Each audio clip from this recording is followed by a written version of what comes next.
नमस्कार विद्यार्थी मित्रांनो, आपल्या चॅनलमध्ये सर्वांचं स्वागत आहे. आज आपण पार्ट्स ऑफ स्पीचचे इम्पॉर्टंट पार्ट बघणार आहोत, तो म्हणजे कंजंक्शन.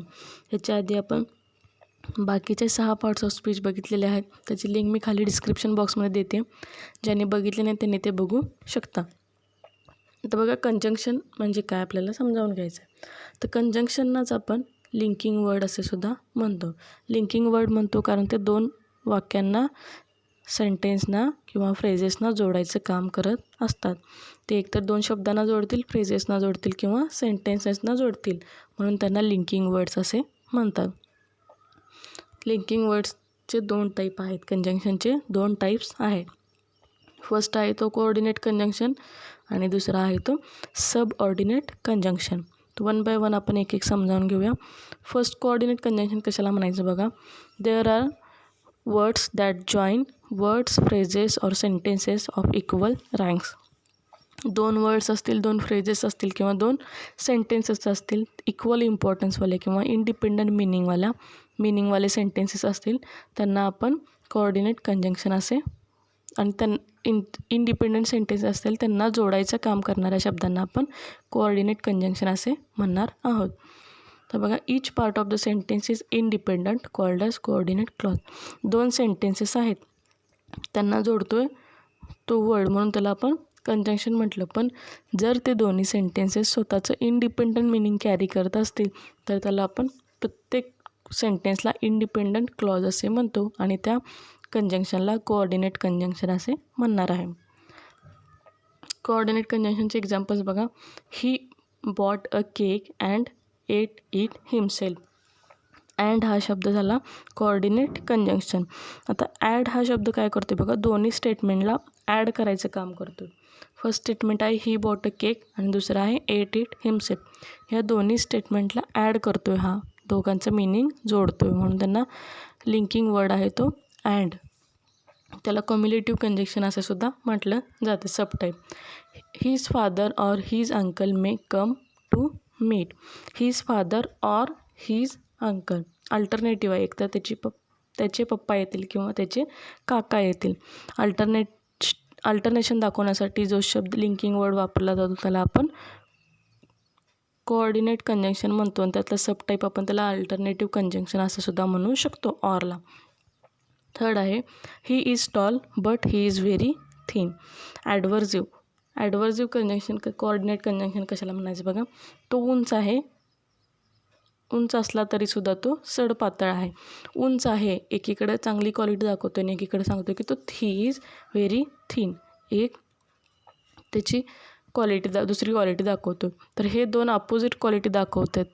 त्या अपोजिट क्वालिटी दाखवणाऱ्या शब्दांना, सेंटेन्सेसना जोडणारा कोऑर्डिनेट कंजंक्शन कोणता, बट. त्याला आपण ॲडव्हर्जिव्ह कोऑर्डिनेट कंजंक्शनसुद्धा म्हणू शकतो. हे झाले कोऑर्डिनेट कंजंक्शनचे एक्झाम्पल्स. आता टोटल कोऑर्डिनेट कंजंक्शन्स किती आहेत हे लक्षात ठेवण्यासाठी फॅन बॉईज हा एक वर्ड आहे, तो तुम्ही ट्रिक म्हणून लक्षात ठेवू शकता. आता फॅन बॉईज वर्ड लक्षात ठेवला की तुम्हाला सगळे कोऑर्डिनेट कंजंक्शन लक्षात राहतील. एफ फॉर काय येणार, for. A for and. N for nor. B for but. O for or. Y for yet आणि S for so. For and nor but or yet so हे झाले कोऑर्डिनेट कंजंक्शन्स. त्याची trick fan boys तुम्ही लक्षात ठेवू शकता. Coordinate conjunctions म्हणजे equal रँक्सच्या कोऑर्डिनेट क्लॉजेसना जोडणाऱ्या शब्दांना आपण काय म्हणतो, कोऑर्डिनेट कंजंक्शन असे म्हणतो. हे झालं कोऑर्डिनेट कंजंक्शन. आता नेक्स्ट टाईप कोणता आहे, सबऑर्डिनेट कंजंक्शन. सबऑर्डिनेट कंजंक्शन कशाला म्हणायचं बघा. These words join one clause to another on which it depends. आता सबऑर्डिनेट कंजंक्शन आहे म्हटलं 2 सेंटेन्सेसना जोडणार, पण सबऑर्डिनेट कंजंक्शन काय करतात, असे 2 सेंटेन्सेसना जोडतो ज्यातल्या एका सेंटेन्सचं मिनिंग दुसऱ्या सेंटेन्सवर डिपेंड असतं.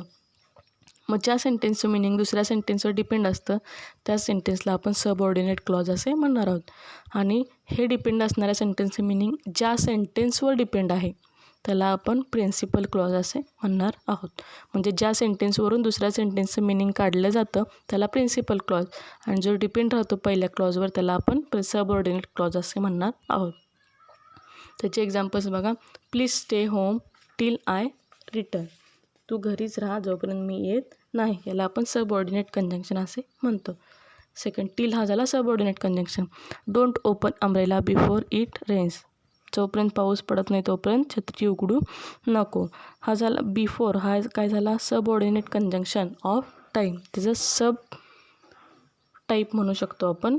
बिफोर हा झाला सबऑर्डिनेट कंजंक्शन ऑफ टाईम.